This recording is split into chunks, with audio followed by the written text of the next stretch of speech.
Our second speaker today, and we say this every time, it is a challenge to introduce those who do not need introduction. Gurcharan Das has set himself up an absolutely impossible task to write a biography of arguably the most messy, complex and universal of human emotions, which is desire. I think he refers to it as a self-intoxicating emotion. What that turned into is an absolutely sprawling work in written form of over 600 pages, but its sprawl is across philosophy, across mythology, across different traditions, across time, that looks at the idea of desire and what it means to the human imagination, what it does to the human life, whether the universe itself is an act of creation out of an act of desire. This is, of course, a radical departure from Gurcharan's early life as a corporate doyen, and I don't know if he remembers it himself with the reverence that he's remembered with. He was, of course, the first Indian chairman of Procter & Gamble in India. He was then managing director of P&G worldwide. He, of course, studied at Harvard. There are 3 case studies on him at Harvard. But at 50, he gave it up to start writing full-time. And of a host of works, there are 3 really fascinating works. There's a trilogy that explores the 3 human aims in the Indian classical tradition. Arth, Kam and Dharma. And Arth, of course, the first being material well-being, which was his book India Unbound. The second was Dharma, and that was the difficulty of being good. And this third work, which is Kam and the riddle of desire, is, as I said, possibly the most universal, even more than money, because maybe the desire for money is also pre-money. So the idea of desire as occupying our imagination and what he has understood after spending years with that subject is the starting point for this conversation. Thank you very much, Gurcharan, for being here. Thank you.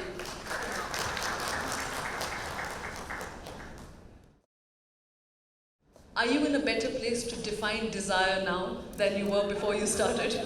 Well, right now, frankly, this is a hard act to follow because I may not be in the 8th generation of the sitar gharana that we've just been hearing with such excitement. So there we are witness, in desire we are all participant. So there is definitely a different resonance to this conversation. Right. Well, frankly, we all want to live a meaningful, flourishing, happy life. And I used to have a 1-sentence definition of happiness, which was to love the work you do and love the person you live with. Until I found an even better definition of happiness, and that was from the ancient Indian Purusharthas. And you just talked about Artha, Dharma, Kama. And what is interesting, of course, is that most civilizations deny Kama. India is the only civilization that elevated desire, and means, by the way, desire and pleasure, Kama, elevated it to a goal of life. And really, why? Well, because they realized that karma is the source of all action. I mean, you, Payal, wouldn't wake up in the morning if you didn't have any desire. It's the source. Mostly my desire is to go back to sleep. But yes, and it's the source of creation. Yeah. The Rig Veda says that the universe, the cosmos, was created from the seed of desire in the mind of the one. Unlike, say, the Western Christian tradition, where in the beginning was light, here was the beginning of desire. Also, that's the original sin, and this is the original desire. That's so right. This is a. I mean, there's original sin. Yeah. Here we are talking about something positive. Yeah. And of course, desire is the source of babies. I mean, we wouldn't have procreation. So they actually created a god named Kama, and this fellow, Kama, most of us don't celebrate Kama, although I would like to change Valentine's Day to Kama Deva Divas. I think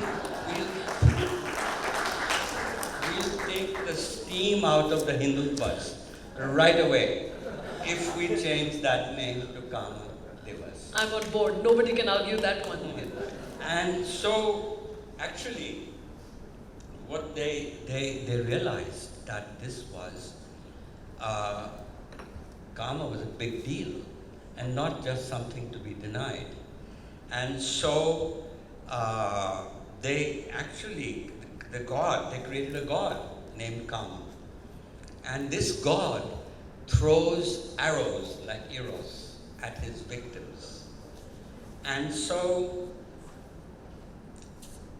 there are 5 arrows. But the arrows, yes, are these flowers. And that's why I'm showing up. I'm not just advertising the book. I'm trying to illustrate. Yeah, there are 5 flowers. I don't know if you can see clearly, but there are 5 flowers on the cover. 5 different flowers that represent the 5 arrows. The 5 arrows. Yeah. And so this is the first one, which is the white lotus. And this is when the two people meet and see each other for the first time. And this is the red flower of the Ashoka tree when they decide to do something about it. And this, the white jasmine flower at the top, is intimacy. And intimacy very often is followed by marriage, followed by children, and the hard work of living, raising children and all that, which really leaves everybody exhausted. And the 4th stage is when desire wanes as a result of all that work. And so the book that I've written really is trying to cope with the idea, this waning of desire, and to understand, as Tolstoy says, that in Anna Karenina, he says, the great love affair between Vronsky and Anna, even that fades. And so he says the secret is, how do you keep desire going? First understand, and this is our ancients understood, that desire changes at every decade of your life.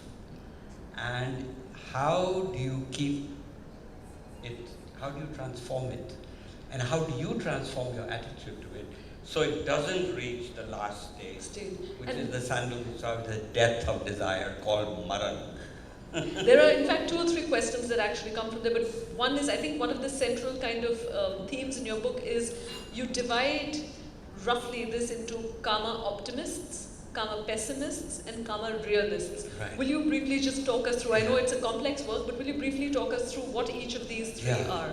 First of all, I don't want you to get scared by the size of this book. My publishers decided that this was a heavy, good, solid work. So the font, by the way, is very big. So if this was going to be a paperback, it'll be half the size. So don't get worried. It's not a doorstopper. They just wanted it to look like the epic it is. Yes, it's a doorstopper right now. So when the paperback comes, it will not be a doorstopper. Secondly, so your question was about Kama optimism, Kama pessimism. Well, the reality is that everybody asks. Here we were celebrating Kama. We had a god, Kama. And why have we turned so prudish today? And of course we blame the British. Some of us stupidly blame the Muslims. But actually, the reality is that it goes right back into our ancient tradition of the ascetic. In India, the guru, the ascetic, was a hero. Saffron robes, a theatrical figure, which he still is today. And so the reality is that while at one hand, one strand of of India was celebrating, which I call the Kama optimists, which went through the courtly life, the Kama Sutra, and the various traditions of erotic art, etc. At the same time, you had these critics who, these rishis, for whom Kama was a serious problem. I mean, suddenly you've read Amar Chitra Katha comics, and the rishi, suddenly the Apsara comes, and there's an involuntary ejaculation, and all 1,000 years of merit goes down the drain. And that Kama is an obstruction. Exactly. So you had our Kama pessimists. Yeah. But then people realized that this is not really going to work. These Kama optimists are libertarians, and they believe in love and all that. And these Kama pessimists who hate the idea of desire because it totally upsets their meditation. There was, in the Dharma Shastras, they brought the idea, what I call Kama realists, where that sex is all right as long as it's within marriage. So that is, and it happened in every. So we have Kama realists to blame. Well, Kama realists are the ones who really, because they realize very sensibly that human society needed its boundaries, and you can't let, both sides were in fact wrong. They were extremes. Yes, they were extremes, and so they came to a very sensible. But you have a very interesting take on the relationship between Kama and Dharma in the book. And I think you frame it as if Dharma is duty to others, then Kama is duty to self. Right. How does this fit with the traditional understanding of... Well, this is an original thought. Yes. I must take credit for that. No, and it's a very powerful thought. Nobody so far as I know. And I've read a fair amount of Sanskrit literature and other literature, that I don't think anybody thought of it that way. But I think it's a nice way to think about it. And it really does illuminate the role of Kama. My book is a form of a story. It's a fictional autobiography, a memoir. And the hero of the story is a man called Amar. And he it's his story, and he's telling his story. And then at one point, and he's happily married, he has 2 daughters, but desire has sort of waned. He's at that 4th stage, and he's taken a train, the Deccan Queen, from Bombay to Pune. And on this train, he meets a beautiful woman. And they're sitting close by. And like good passengers, they are polite, and they talk about the weather and other things. But very quickly, it's clear to them that there is some chemistry between them. So that informal conversation about the weather, etc., turns into more intimate conversation. And by the end of the journey, they realize that there's something going on here. But they recoil at the thought, because they are both happily married. And even though desire may have waned, but he loves his wife, he loves his children. And so it all ends there. But he can't get her out of his mind. He goes back to the city, to Bombay, and he realizes he misses her. And she feels the same way. And so he thinks, well, maybe we could have an affair. And then he says, what if we had an affair? What would be the consequence? Well, the consequence would be he'd hurt the person he loves the most. He sounds like a management consultant. Well, he's not so much man. He's just an ordinary, he's a human being. And a human being who then is asking, if I had an affair, what would be the consequences, and one of the consequences would be that he would hurt the person he loves the most, his wife. He loves his children, he would hurt them. And then he thinks, well, maybe we could keep the affair a secret.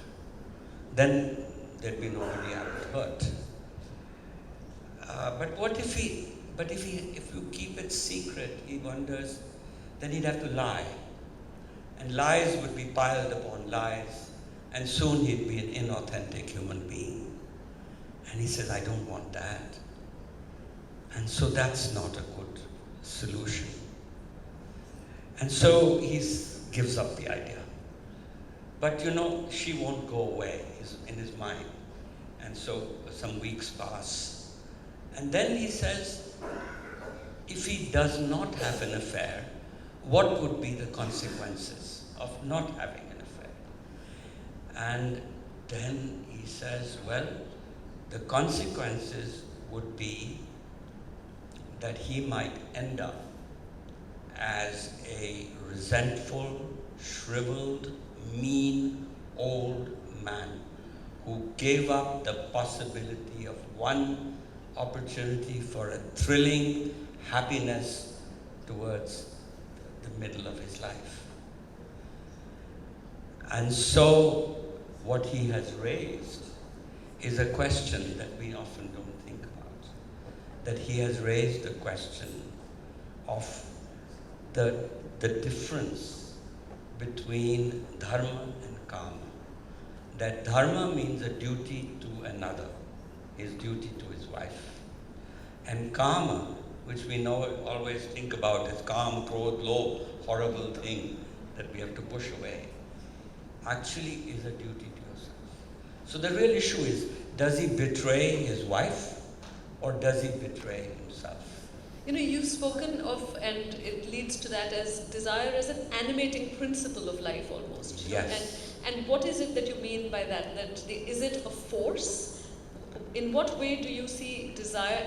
If it is a force, can it be subject to reason in this kind of, and I was making a joke, but this kind of mathematical accounting of the profit and loss statement of it? Yeah, well, you're absolutely right. It is really quite, it cannot be confined to boundaries. And that's the problem with it. And that's why Manava Dharma Shastra had to contain it within marriage. And most societies achieve that kind of compromise. But it is, and Freud actually saw this very well, and the Rig Veda. They saw, both Freud and Rig Veda saw it as a cosmic force that animates the human cell. But they also saw it as a human, sort of at the human level, as the energy between two people. And really, in a way, it links up to the notion of the rishi or the ascetic, the hero of our culture, who is the Kama pessimist, who really does tapasya. The word comes from Sanskrit word tapas, which means heat.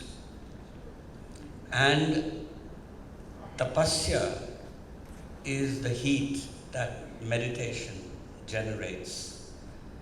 And therefore, the object of the rishi is to get the heat or the semen to rise upwards rather than go downwards. And it's the same heat that is generated in the sexual act. So it is how you link up the cosmic with the human. But the point I was trying to make with Amar is the boy, by the way, the name protagonist of in the book. Protagonist of the book. And the story that he's telling is that he's very sad that he has to come to this conclusion about, and I won't tell you whether he has the affair or not, you have to read the book.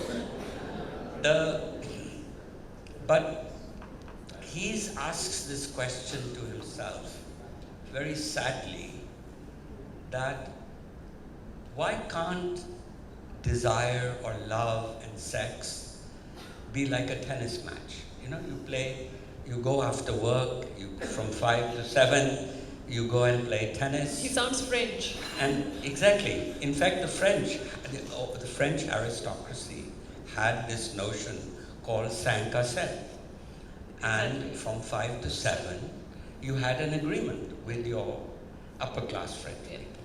You had an agreement with your wife that from 5 to 7, you could indulge in whatever you wished. No questions would be asked of either person, but you had to come home after 7 o'clock. And weekends, of course, you'd have to be with the children, etc. So it was a weekday tennis match from 5 to 7. And that's what the French, in a very civilized fashion, called 5 à 7.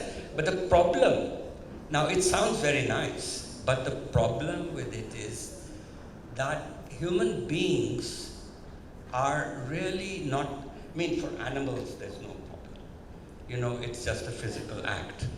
But for human beings, the sexual act is not actually a physical act, because human beings have imaginations. And with our imaginations, I mean, you've just heard the previous speaker tell us such wonderful things about what imagination can do. So the human beings, when they meet in that first stage of desire, they're attracted, and then they create a fantasy around that one person that they have met. And that fantasy then fixates that person to one person. And then territoriality arises, jealousy. Is this, and I'm sorry to interrupt, but is this evolutionary, or is this also, is it cultural? I mean, there's the idea of Aristophanes, who is probably the source of the belief that, you know, we were all, I mean, one person split into two, and then Right. the idea of the soulmate comes from the fact that you were, so this belief that there is this one person in whom all desire, all love will rest. Yes. Is that evolutionary, or is that cultural? Well, I think it's both. That there is an evolutionary reason that because the child was so helpless. The human child is the most helpless child there is of all the mammals in the world. And so it needed, at least for the first few years, a father to help out, to raise the child. So there is an evolutionary reason. But actually, sex is most, in the human case, is very importantly a cultural factor. So both have a role to play. And you referred to the Indian tradition, but your book does deal in particular with Proust and with Tolstoy, but with a slightly darker, bleaker look at desire. Is it bleaker for them? What is that worldview? Well, you know, it's a mixed bag. And you were quoting from Aristophanes and Plato. Actually, Yeah. Plato's dialogue is about, Plato believed, and we all, I think, would agree, Plato thought of love as a lack of something. That we all when we lack something is when we desire it. But the odd thing, Plato said, is that when we achieve it, when we've got it, then we lose all desire. So what kind of thing is this desire? That when you lack it, you have it, and when you have it, you lose it. So it's pretty crazy. But in this dialogue of Plato, Aristophanes talks about the fact that human beings were double the size than they are. Actually, it's not just Plato, because even in the Atharva Veda, we have this first human being, Prajapati, call him, and it is double the size. And it feels lonely. And Prajapati chops himself into two. I mean, this is Atharva Veda. And 900 BC, long time ago, 1100 BC. And so actually, Atharva, I'm just going to take a little tangent because you just reminded me of something. Because the Prajapati feels lonely, so he chops himself into two and he creates a woman. And then he desires the woman. And when he desires the woman, he runs after her. And she says, hang on, you just gave birth to me. How can you run after me? I mean, she's talking about incest. And then she turns herself into a deer. And he becomes a doe, or which is the male, deer or doe? The doe is the female. Doe is female. Yeah. So she turns herself into a doe, he becomes a deer, and they copulate, and the deer population is created. And then she turns herself into a cow, he turns himself into a bull, and then how the cow population, all the way down to ants and human beings. So that is the Vedic account of the origin of species. A lot more colorful than Darwin's account, or the account, a lot more than the account in the Bible of Adam and Eve, etc., etc. I wanted to come to women and through both in the classical tradition as well as in others.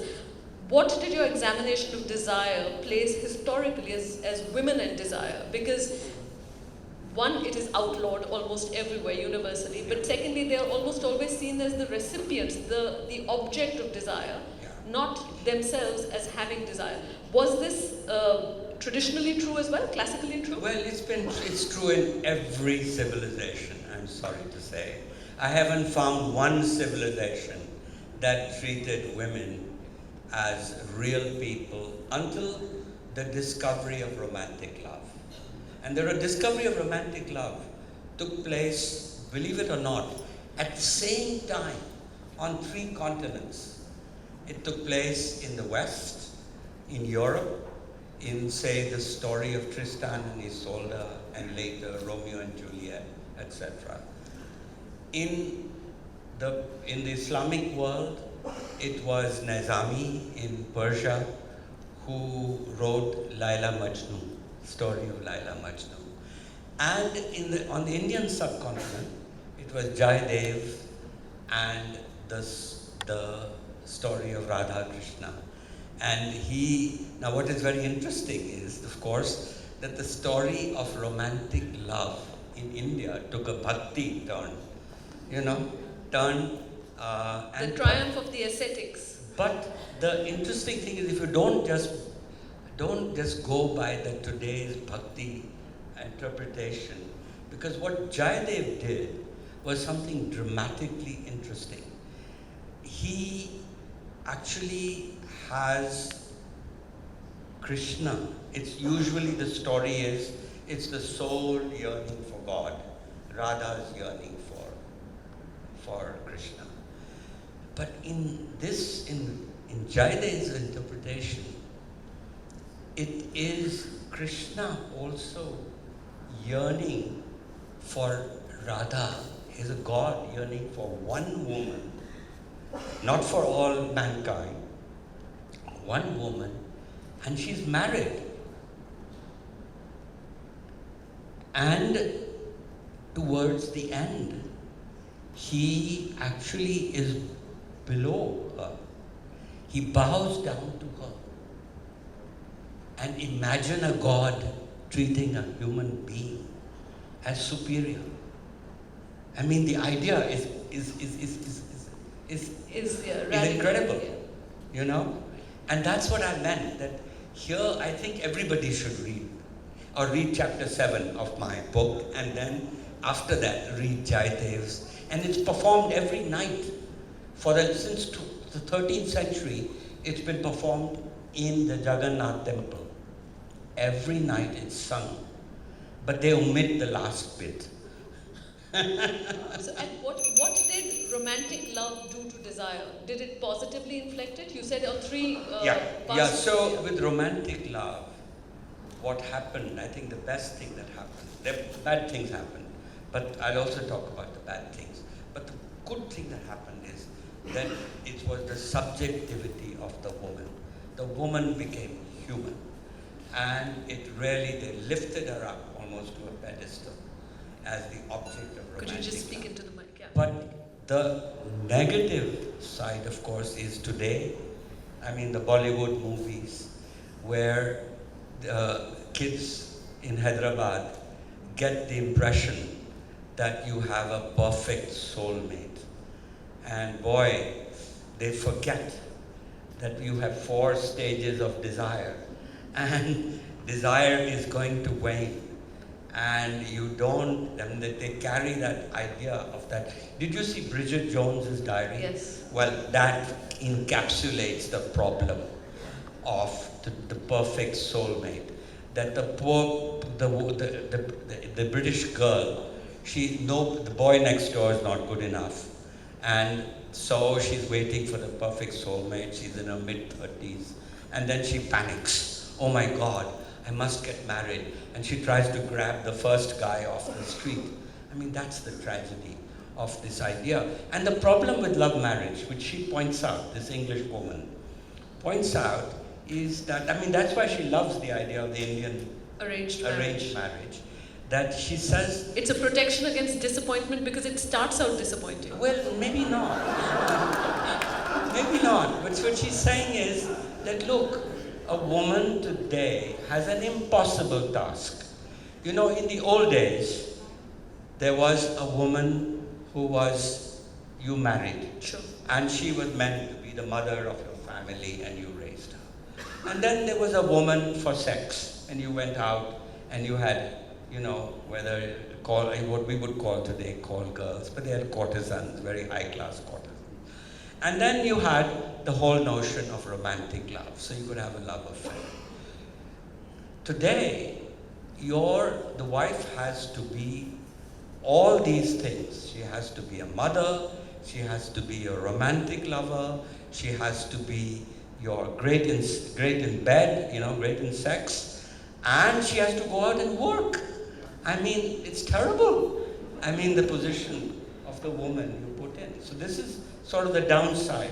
And there's clearly no kind of examination of what the woman intended for these 3 or 4 men. Is there an examination where she could have had 4 different men for these 4 different roles? Definitely my raw nerve. I'm glad it's yours too. No, I totally agree with you. And let me confess. This book is written from the perspective of a man. And there was no other way I could write it. But I must say that I have tried very much to give as much footage or Sure. to the woman's point of view. And certainly, I mean, we haven't talked many things about Proust, etc. But there is a Sanskrit word called smara. And smara means the memory of love. And I guess the best way we can end this is, I think the bell has rung. It has. And so the best way we can end it is that there was a poet called Bilhan, and he wrote about. So he had a love affair with a princess, and he was found out. So his head is going to be chopped off as a result by the king. And before dying, Smara comes to his rescue and he remembers his beloved's beauty and he brings her alive with his smriti. Smriti is that capacity for remembrance. And remember, the memory of a love affair is superior to the love affair. That's the central idea of Smara. And it's so real, So here's what he says. It's a poem. He says, even now, I remember her eyes, restlessly closed after love, her slender body limp, fine clothes and heavy hair loose. I shall recall her in my next life, and even at the end of time. And this is when he's about to have his head cut off. So what a way to die. Even at that moment, it's the memory of love. Exactly. And The last question, which might also give a hint to Amar's fate. Are you a karma optimist, pessimist, or realist? Well, I mean, you've heard me. You've heard me for what, 40 odd minutes, and you decide. But, I'll let you decide. Well, how many for karma optimist? I'd wager karma optimist. Yeah, I think today, let me just close by saying that it's very important. I do believe something important has happened in our country. If we think about landmarks of our country, milestones, 1947 was when we got our independence. But we didn't realize that we only got our political independence. 1991, we got our economic independence with the reforms.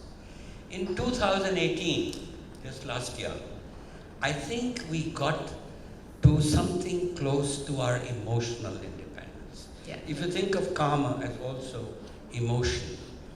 And the reason I say this is because some wonderful things happened thanks to the courts.